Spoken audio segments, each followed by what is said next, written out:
Harley is having trouble keeping her feelings for Ivy to herself, so what better way to get her mind off of everything than by throwing Ivy a bachelorette party? I mean, come on, what could go wrong there?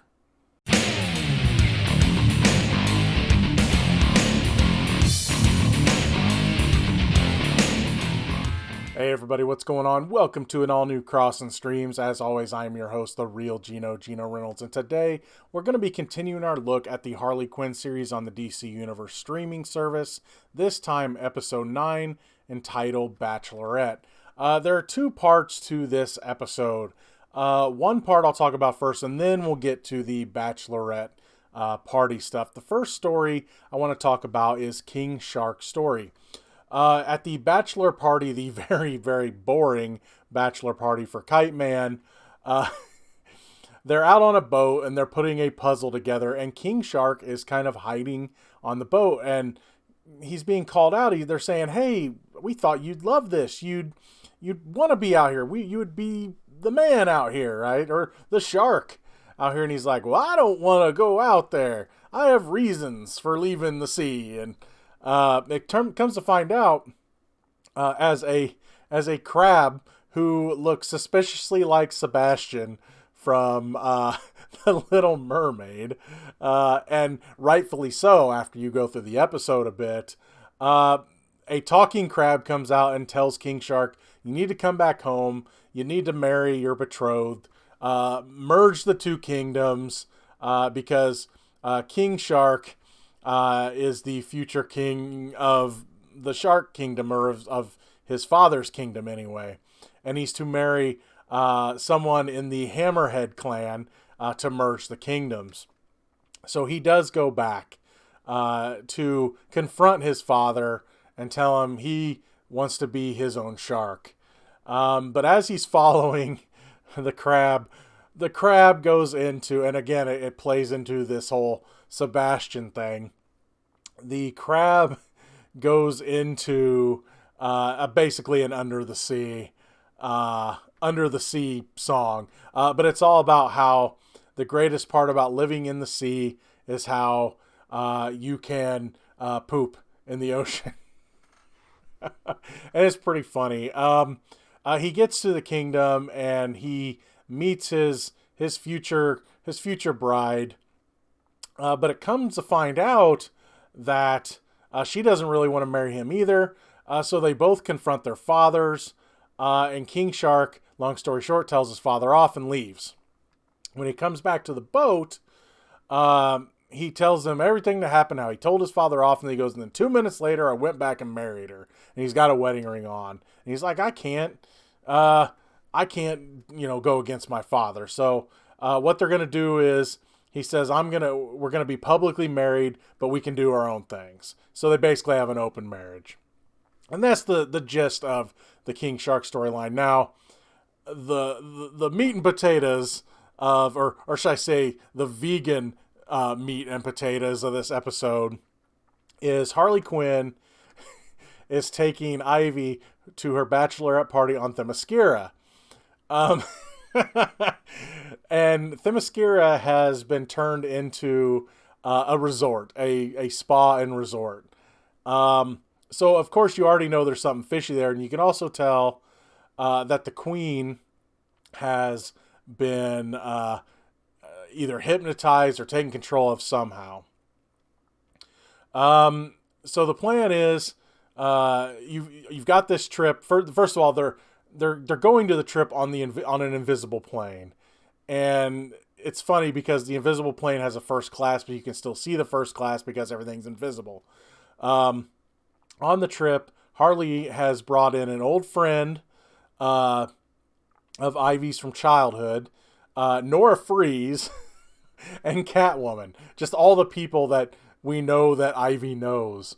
And, of course, none of them are really close to her. So none of them really want to be there. So they get to Themyscira, and they get to the resort in an invisible van or Jeep, or it's hard to tell what it is because it's invisible. And they get there, and they can instantly tell that something's wrong, but they don't care. Lots of drinking's going on. Again, you can tell that none of the other girls want to be there, but after Ivy leaves, Harley's like, look, you blankety blank blanks, you're going to pretend like you want to be here for Ivy's sake. So the three of them that are there that don't want to be there get, pretty pissed drunk, and they're all having a good time. And Ivy says to Harley, I know that, you did this to, I know you basically made them be here and it made them have fun, but now look, they're having fun. They end up going, there's an island that they're like, it has men on it, and like, we're going there. It's a strip club. Aries ends up being a stripper.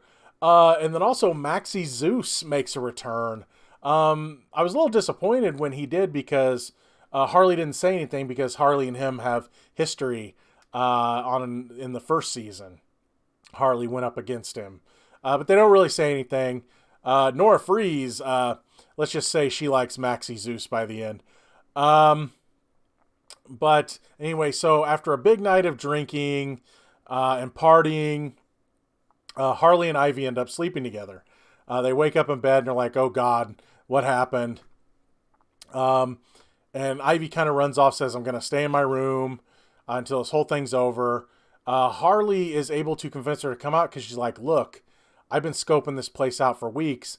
The queen has her mind being controlled, and they're going to force her to sell the island to Lex Luthor, so he can make it like his own like resort for rich people.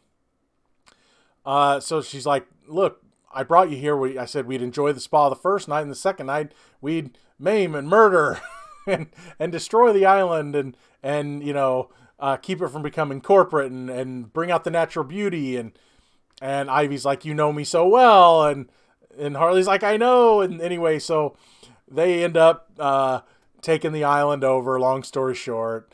And then once they free the queen's like, we're going to have a huge party. Harley and Ivy get drunk again, and they sleep together again.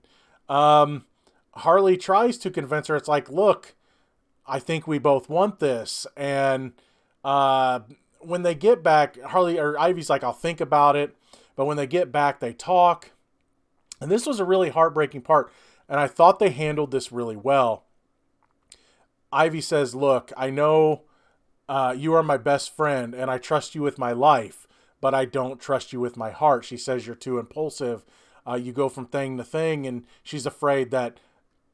Ivy's afraid that she'll just become another just speck in Harley's life, in her love life. So that is a very heartbreaking moment for Harley. And Ivy, Kite Man shows up to get him off the plane. And he's like, do you want to go home and make chili and binge watch movies again? And she's like, yes. And she's very happy with her life. I don't think this is over, but I like how they handled it so far, because I was really afraid they were just going to make some dumb love triangle thing. But they're showing some real emotion here. They're showing Harley like taking her shot, saying how she really feels. She tells Ivy, I love you. And Ivy's like, look, you're my best friend. I trust you, but I trust you with my life. I don't trust you with my heart. So that's pretty heartbreaking. So I like what they've done so far. I still have a feeling eventually something's going to happen to Kite Man, which is unfortunate, but at least I just don't want him to become like the bad guy. I don't want him to like become abusive or something stupid like that, because they've set him up as such a good character. I don't want them to ruin it. I'd rather see something happen to his character versus them just having him turn like into a bad husband or something. I'd love to see him, die protecting Ivy or something like that, if they want to advance the Ivy and Harley love story, which again, if you do it right, you could do it really well. And I think they've handled it pretty well so far. So yeah, pretty solid episode. And, this is still probably the best show that they have on the DC Universe streaming app. So that's going to be all for this edition of Crossin Streams. If you like what you've heard here, please subscribe to the Real Gino YouTube channel. Like this video. You have anything to say about Harley Quinn Season 2, Episode 9, Bachelorette, please feel free to leave a comment in the section below. Till next time, I'm your host, the Real Gino, Gino Reynolds. See you later, puddins.